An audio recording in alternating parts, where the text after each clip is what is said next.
اچھا، اگلے شعر میں غالب فرماتے ہیں، اسے کون دیکھ سکتا کہ یگانہ ہے وہ یکتا، جو دوئی کی بو بھی ہوتی تو کہیں دو چار ہوتا۔ یگانہ، یکتا، واحد، جس کا کوئی شریک نہ ہو، یکتا کا بھی یہی معنی ہے۔ دوئی شریک یعنی دوسرا، بو شک شبہ، تو کہیں دو چار ہوتا، دو چار آمنا سامنا ہونا۔ غزل کے اس شعر میں غالب فرماتے ہیں کہ اللہ تعالیٰ واحد اولا شریک ذات ہے، اس کا کوئی شریک نہیں ہے، اس کا کوئی ہمسر اور ثانی نہیں ہے، اسے کوئی نہیں دیکھ سکتا، یعنی اللہ تعالیٰ کو کوئی نہیں دیکھ سکتا، کیونکہ مخلوق میں اتنی طاقت اور استطاعت نہیں ہے کہ وہ اللہ تعالیٰ کا جلوہ دیکھے، یا اس میں یا انسان میں اللہ تعالیٰ کا جلوہ دیکھنے کی طاقت ہو، اور نہ انسان اللہ تعالیٰ کی تجلی اور نور کو برداشت کر سکتا ہے۔ مخلوق کو یہ طاقت دیدار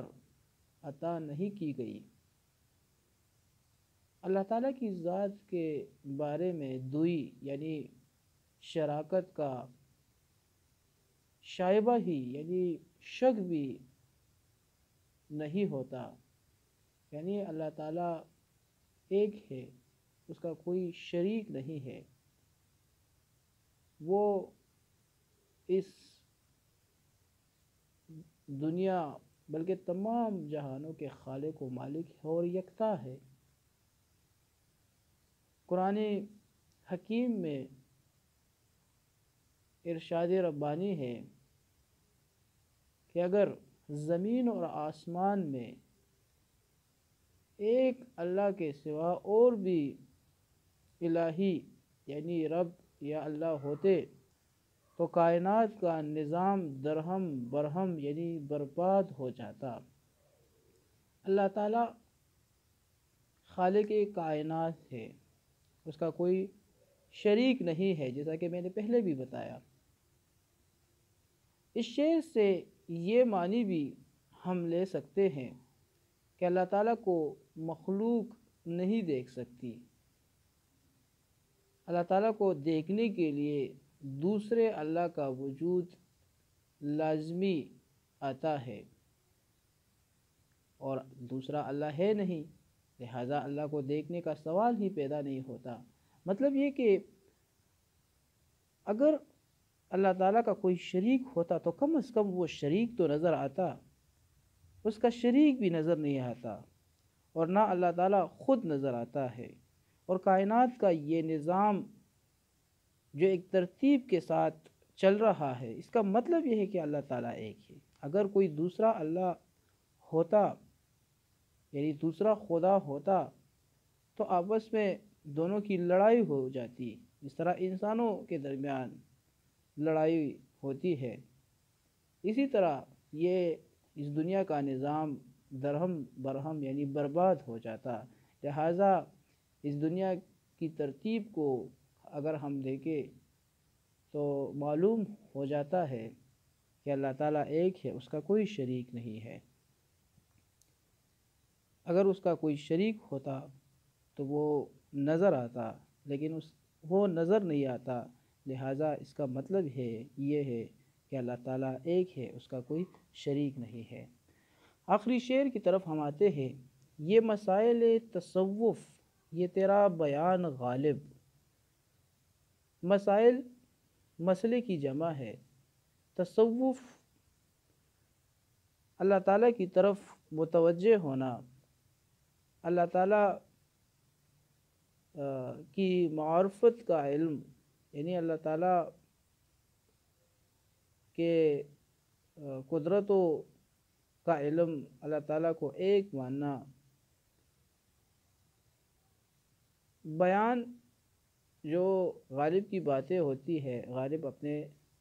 بیان یعنی باتوں کے بارے میں اس کے منہ سے جو باتیں نکلتی ہے، ولی اللہ تعالیٰ کے قریب بندے، اللہ والے یعنی بزرگ لوگ جو نہ بادہ خار شراب پینے والا، یہاں پر غالب اقرار کرتا ہے، وہ شراب کا اقرار بھی کرتا ہے۔